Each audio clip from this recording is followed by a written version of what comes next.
قرآن مجید فرقان حمید کے پارہ نمبر 14 آیت نمبر 90 کے اندر اللہ تعالیٰ نے انسان کو 6 چیزوں کا حکم دیا،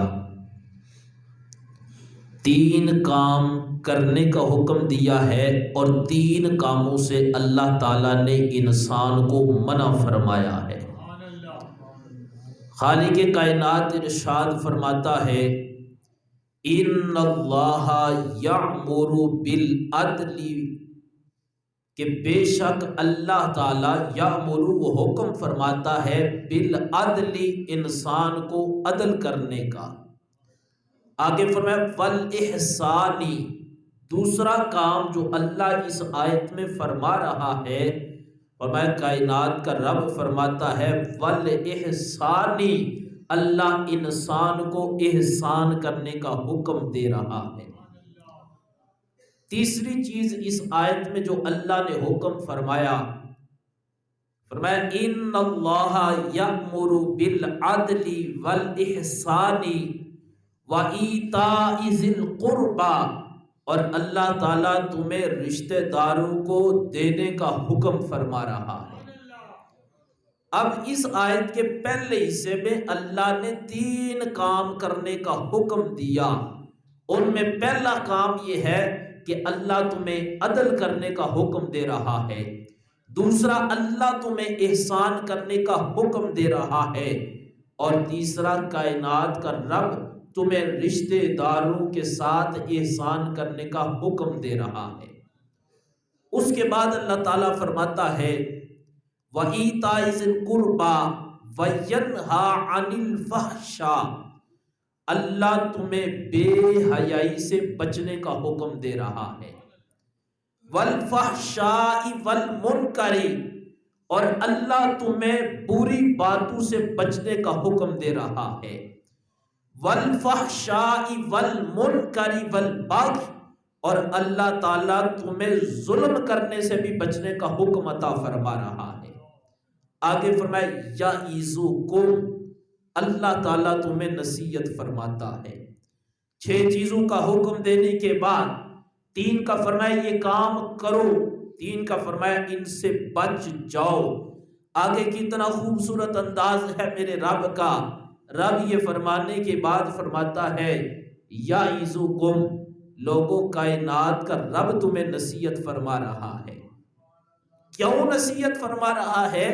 فرمایا لعلکم تذکرون، کائنات کا رب تمہیں اس لیے نصیحت فرما رہا ہے کہ تم اس سے سبق حاصل کر لو۔ معزز حضرات سامعین و ناظرین، اب ان 6 میں سے آج عدل و انصاف جو ہے اس کے بارے میں چند باتیں میں عرض کروں گا، کیونکہ اسلام یہ تمام ادیان میں سب سے افضل و اعلیٰ ہے، اور اللہ تعالیٰ نے اسلام کو یہ عزت عطا فرمائی ہے، اور اسلام کو یہ ترہ امتیاز عطا فرمایا ہے کہ جو بھی بندہ اسلام پر عمل کرتا ہے پھر اپنی زندگی کے ایام کو بسر کرتا ہے، اللہ تعالیٰ زندگی کے ایک ایک لمحے میں اس بندے کے لیے آسانی پیدا فرما دیتا ہے۔ اب اللہ تعالیٰ نے انسان کو حکم فرمایا ان اللہ یأمر بالعدل، اللہ خود فرماتا ہے اے میرے بندو تم عدل کرو، اے میرے بندو تم انصاف کرو، اے میرے بندو میں تمہیں حکم فرماتا ہوں، اگر تمہیں اللہ عزت دے، اللہ تمہیں شہرت دے، اللہ تمہیں مقام دے، اللہ تمہیں مرتبہ دے، اللہ تعالیٰ تمہیں منصب عطا فرمائے، تو اس وقت تم نے رب کو بھولنا نہیں بلکہ رب کو یاد رکھ کے تم نے ہمیشہ عدل سے کام لینا ہے۔ میرے اور آپ کے پیارے محبوب علیہ السلام نے بھی اپنی امت کو یہ تعلیم ارشاد فرمائی۔ میرے محبوب فرماتے میرے غلاموں ہمیشہ انصاف کیا کرو، ایک ہے فرمانا اور ایک ہے کر کے دکھانا۔ قربان جاؤ، محبوب نے صرف فرمایا نہیں، محبوب نے انصاف کر کے امت کو دکھایا، فرمایا میرے غلاموں میں نے بھی اس پر عمل کیا ہے، تم بھی اس پر عمل کرتے جاؤ۔ اگر تم اس پر عمل کرو گے اپنی زندگی میں انصاف کو لاؤ گے، اپنی زندگی میں اللہ تعالیٰ کی فرما برداری کو لاؤ گے، پھر کیا ہوگا؟ فرمایا جب تم دنیا سے جاؤ گے اللہ تعالیٰ جنت میں بھی تمہیں اعلیٰ مقام عطا فرمائے گا۔ آپ نے یہ بات بڑی مشہور ہے، سنی ہوئی ہے کہ میرے اور آپ کے کریم محبوب علیہ السلام کی بارگاہ میں جب ایک فیصلہ لایا گیا، قریش خاندان کی ایک عورت نے جب چوری کی، اس جرم میں پکڑی گئی، تو اس کو پتا چلا کہ اسلام میں چوری کی سزا یہ ہے کہ ہاتھوں کو کاٹ دیا جاتا ہے۔ اب انہوں نے کہا اگر ہاتھ کاٹے گے، ہمارا خاندان ہے، ان کی بڑی عزت ہے، لوگ ان کی بڑی قدر کرتے ہیں، اگر ہماری اس خاندان کی عورت کے ہاتھ کاٹے گے تو لوگ کہیں گے ان کا خاندان ہی ایسا ہے، پورے خاندان کی اس میں ذلت و رسوائی ہو جائے گی۔ انہوں نے ایسا کیا، کوئی طریقہ اپنائیں، یہ عورت بچ جائے، جب یہ بچے گی تو خاندان کی عزت بچی رہے گی، نہیں تو ہمارا خاندان تو بڑا ہے، ہماری ناک کٹ جائے گی، ہماری عزت خراب ہو جائے گی۔ انہوں نے کہا کوئی طریقہ اپناؤ یہ عورت بچ جائے۔ طرح طرح کے انہوں نے حربے استعمال کیے، بالآخر انہوں نے کہا کوئی ایسا بندہ تلاش کرو جو اللہ کے محبوب علیہ السلام کے بہت قریب ہو، اور وہ بندہ جا کر حضور کی بارگاہ میں سفارش کرے کہ محبوب اس کو معافی دے دے یا اس کی سزا میں تخفیف کر دے، سزا کو کم کر دے۔ جب اس بندے کا انتخاب کیا، حضرت اسامہ بن زید رضی اللہ تعالی عنہ، جو میرے محبوب کے بہت لاڈلے بھی ہیں، پیارے بھی ہیں، وہ محبوب سے بڑا پیار کرتے ہیں، اور اللہ کے محبوب حضرت اسامہ پر بے حد شفقتیں فرماتے ہیں۔ ان کی بارگاہ میں مسئلہ چلا گیا، اسامہ بن زید آپ کا ہم نے انتخاب کیا ہے، آپ جاؤ جا کر امام الانبیاء صلی اللہ علیہ وآلہ وآصحابہ وسلم کی بارگاہ میں یہ گزارش کرو، حضور یہ ہمارے خاندان کی عزت کا مسئلہ ہے، آپ مہربانی فرمائیں، اس عورت کو معافی دے دیں یا اس کے اس سزا کے اندر کمی کر دیں۔ اللہ کے محبوب علیہ السلام کی بارگاہ میں جب اسامہ بن زید یہ سفارش لے کر گئے، حضور علیہ السلام جلال میں آئے، میرے محبوب نے فرمایا اسامہ تم سے پہلے جو قومیں برباد ہوئی ان کا سبب یہی تھا، جب کوئی امیر جرم کرتا اس کو معاف کر دیا جاتا تھا، اگر غریب جرم کرتا اس کو سزا دی جاتی تھی، اگر کوئی امیر غلطی کرتا لوگ اس کو پوچھتے نہیں تھے، اگر کوئی غریب غلطی کرتا لوگ اس کو مارتے تھے، اگر کوئی امیر جرم کرتا لوگ اس کی طرف دیکھتے نہیں تھے، اگر کوئی غریب جرم کرتا تو لوگ اس کو اس کی سزا دیتے تھے۔ فرمایا اسامہ تم سے پہلے امتیں برباد ہو گئی اسی وجہ سے کہ امیروں کی سفارشیں ہوتی تھی، امیروں کو کوئی پوچھنے والا نہیں تھا۔ فرمایا جو دین میں لے کر آیا ہوں اس دین کے اندر اللہ تعالیٰ نے امیر کو غریب پر، غریب کو امیر پر فضیلت نہیں دی، بلکہ اللہ نے فضیلت کا معیار تقوی کو قرار دے دیا ہے۔ فرمایا اب امیری غریبی نہیں چلے گی، گورا کالا نہیں چلے گا، چھوٹا بڑا نہیں چلے گا، عام خاص نہیں چلے گا، اب چلے گا وہی حکم چلے گا جو کائنات کے رب نے فرمایا ہے۔ اسامہ بن زید نے عرض کی محبوب اگر آپ شفقت فرما دیں، کوئی اگر تخفیف فرما دیں۔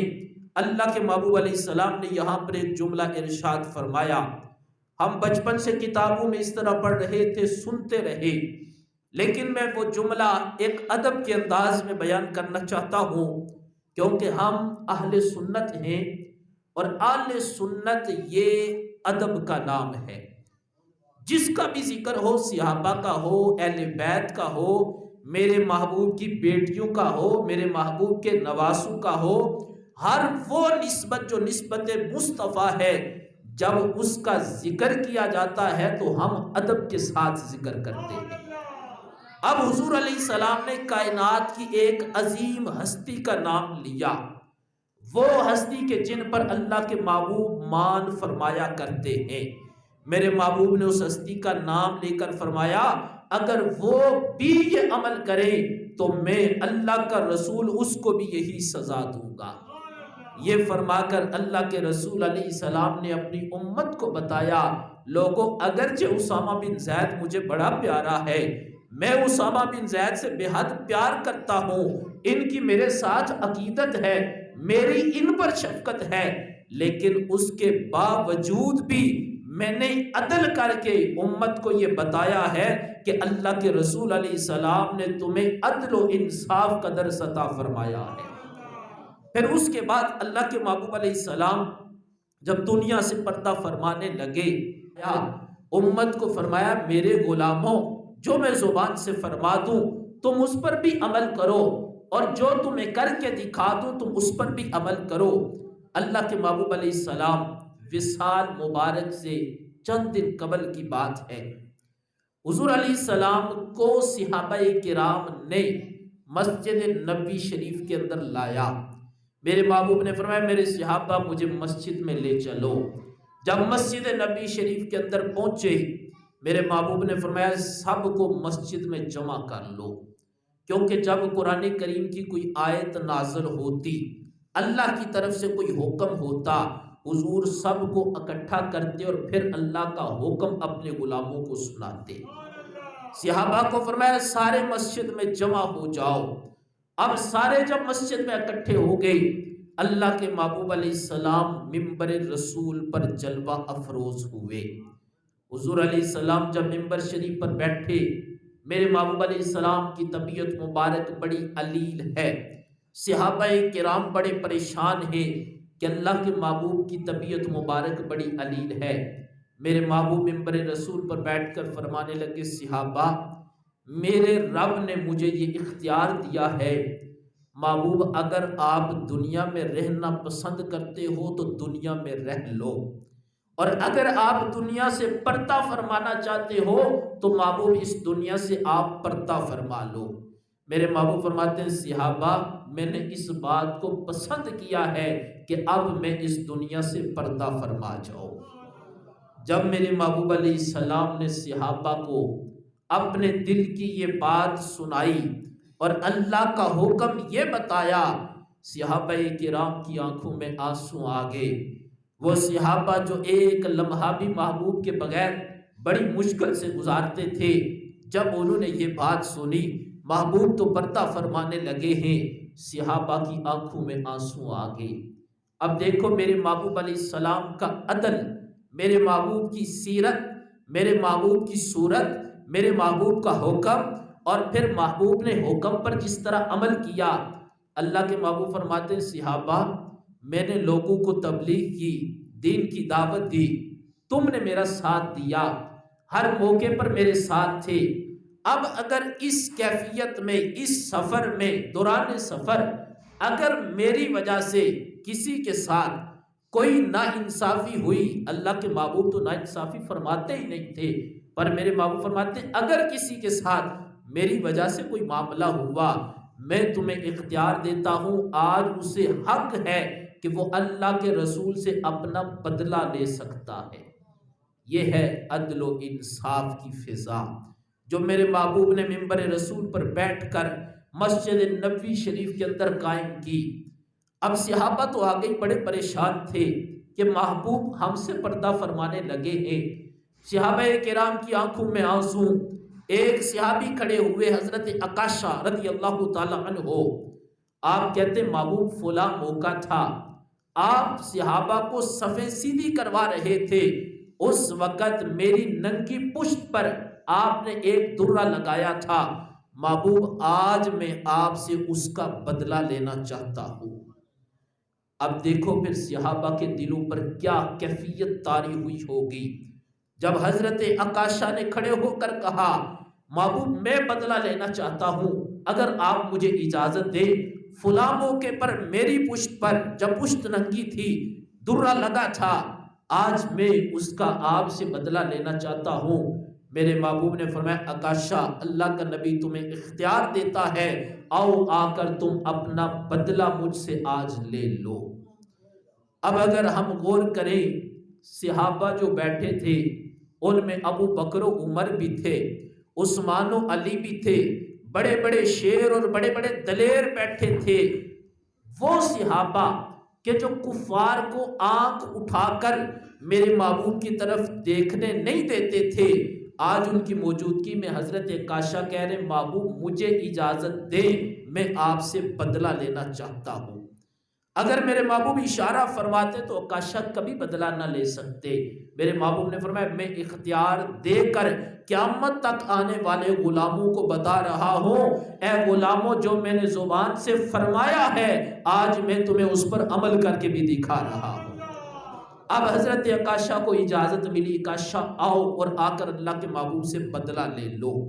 کہا محبوب درہ نہیں ہے۔ حضرت عکاشہ کے بارے میں میرے محبوب نے فرمایا میری پیاری بیٹی سیدہ کائنات کے گھر میں پڑا ہوا ہے، اے بلال تم جاؤ اور جہاں سے وہاں سے لا کر عکاشہ کو درہ اس کے ہاتھ میں دے دو۔ میرے محبوب منگوا کر بھی دے رہے ہیں۔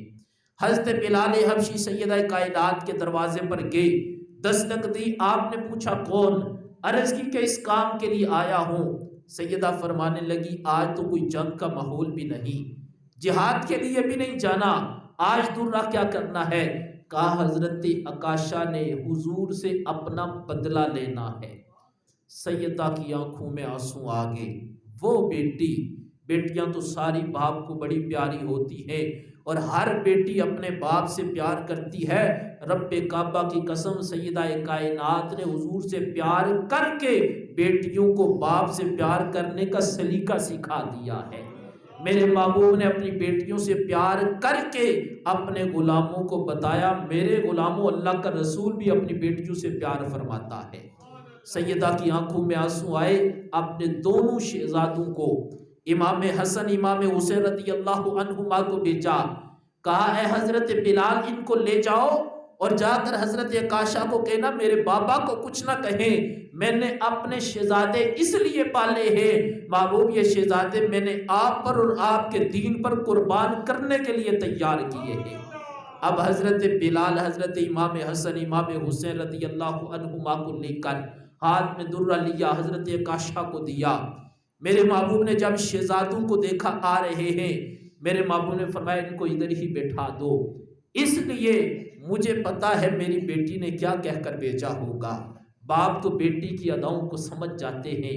میرے محبوب نے ان کو بٹھا دیا، حضرت عکاشہ کے ہاتھ میں درہ دیا، کہا عکاشہ آؤ آ کر تم مجھ سے اپنا بدلہ لے لو۔ حضرت عکاشہ رضی اللہ تعالیٰ عنہ نے درہ لیا اور آگے بڑھے۔ جب آگے آئے تو صف کے اندر ابو بکر صدیق جیسے صحابی بھی بیٹھے ہوئے تھے۔ کہا عکاشہ محبوب کو کچھ نہ کہنا، ایک درہ ہے، تم 100 درے مجھے مار لو پر میرے محبوب کو کچھ نہ کہنا۔ میرے محبوب نے فرمایا صدیق اکبر عکاشہ کو آگے آنے دو۔ آگے مولا علی مشکل کشا شیر خدا جیسے دلیر آدمی بیٹھے ہوئے تھے۔ عکاشہ میرے محبوب کو کچھ نہ کہنا، تم 100 کی بات کرتے ہو، ایک کی بات کرتے ہو، جتنے درے لگانے ہیں مجھے لگا لو، میرے محبوب کو کچھ نہ کہنا۔ میرے محبوب نے فرمایا میرے علی عکاشہ کو آگے آنے دو۔ حضرت عکاشہ میرے محبوب کے قریب پہنچ گئے کہ جا کر محبوب سے کلام کروں۔ جب قریب آئے تو آ کر کہتے محبوب جب مجھے درہ لگا تھا اس وقت میری پشت ننگی تھی، آپ کی پشت پر کپڑا ہے، کپڑے کو ہٹاؤ تاکہ میں اپنا بدلہ آپ سے لے سکوں۔ قربان جو میرے محبوب نے یہ نہیں فرمایا میں منبر پر بیٹھا ہوں، میرے صحابہ میں سے کوئی میرا بدلہ دینے کو تیار ہے، میرے محبوب نے یہ نہیں فرمایا۔ میرے محبوب نے منبر پر بیٹھے اپنی پشت مبارک سے کپڑا ہٹایا، کہا عکاشہ آج تم مجھ سے اپنا بدلہ لے لو۔ پر کوئی یہ نہ سمجھے عکاشہ کسی عام بندے کا نام نہیں، عکاشہ صحابی رسول کا نام ہے۔ اب دیکھو صحابی کی وفا، صحابی کی محبت، صحابی کی عقیدت، صحابی کا عشق اور صحابی کے عشق کا انداز۔ حضرت عکاشہ نے جب دیکھا کہ محبوب نے پشت مبارک سے کپڑا ہٹایا ہے، آپ نے درے کو زور سے دور کر دیا اور محبوب علیہ السلام کی پشت مبارک کو چومنا شروع کر دیا۔ صحابہ ایران و پریشان کہ یہ تو بدلہ لینے کی تیاری میں تھا، حضرت عکاشہ کہتے میں نے بدلہ نہیں لینا تھا، میں موقع کی تلاش میں تھا۔ وہ موقع زندگی میں کب ملے گا؟ جب اللہ کے محبوب کی پشت مبارک کو چومنے کا مجھے اللہ موقع عطا فرمائے گا۔ حضرت عکاشہ کہتے محبوب بدلہ نہیں لینا تھا، آپ کی پشت مبارک کو چوم لیا ہے، اس لیے کہ اس کی برکت سے کائنات کا رب مجھے جنت عطا فرما دے گا۔ پھر میرے محبوب یہ فرمایا کرتے تھے، میرے محبوب فرماتے جس نے جنتی دیکھنا ہو وہ حضرت عکاشہ کے چہرے کی زیارت کر لے۔ معزز و محتشم سامعین و ناظرین، یہ انداز اللہ کے رسول علیہ السلام نے اپنا کر اپنی امت کو عدل و انصاف کی ایک مثال دی کہ میرے غلاموں نے مجھ سے سیکھنا ہے تو اپنی زندگیوں میں عدل و انصاف کی فضا کو قائم کرو۔ میرے اور آپ کے کریم محبوب علیہ السلام نے ارشاد فرمایا، حضور فرماتے ہیں قیامت کے دن 7 قسم کے افراد ایسے ہوں گے جنہیں اللہ اپنے سائے رحمت میں جگہ عطا فرمائے گا۔ ان میں سے فرمایا ایک وہ شخص جسے اللہ نے حکمرانی عطا کی، پھر اس نے عدل کیا، قیامت کے دن اللہ تعالیٰ اس کو اپنے سائے رحمت میں جگہ عطا فرمائے گا۔ معزز حضرات سامعین و ناظرین، اس سے ہمیں یہ سبق ملتا ہے کہ ہم عدل کریں۔ عدل کا جب نام آتا ہے تو ہماری سوچ فوراً حکمرانوں کی طرف جاتی ہے کہ حکمران عدل کریں۔ ہاں ان کے لیے بھی حکم ہے، لیکن عدل کا حکم ہر کلمہ گو مسلمان کے لیے ہے۔ آپ میں سے ہر شخص اپنے گھر کا حاکم ہے، اپنے گھر کا نگہبان ہے۔ والد کو بھی یہ حکم ہے کہ وہ اپنی اولاد کے درمیان عدل کرے۔ 4 بیٹے ہیں، 2 کو بندہ زیادہ دے، 2 کے ساتھ نا انصافی کرے، قیامت کے دن اس کا جواب دینا پڑے گا۔ شوہر پر لازم ہے کہ اپنی بیوی کے لیے عدل کرے، والد پر لازم ہے کہ اولاد کے لیے عدل کرے، استاد پر لازم ہے کہ اپنے شاگردوں کے لیے عدل کرے۔ اسی طرح ہر کلمہ گو مسلمان پر یہ لازم ہے کہ اپنی زندگی کے ہر لمحے میں جب بھی قدم اٹھائے تو وہ عدل و انصاف کی فضا کو قائم کرے۔ میری دعا ہے اللہ تعالی ہم سب کو عدل و انصاف کرنے کی توفیق عطا فرمائے۔ جو میں نے بیان کیا رب ذوالجلال ہمیں عمل کی توفیق عطا فرمائے۔ وما علینا الا البلاغ۔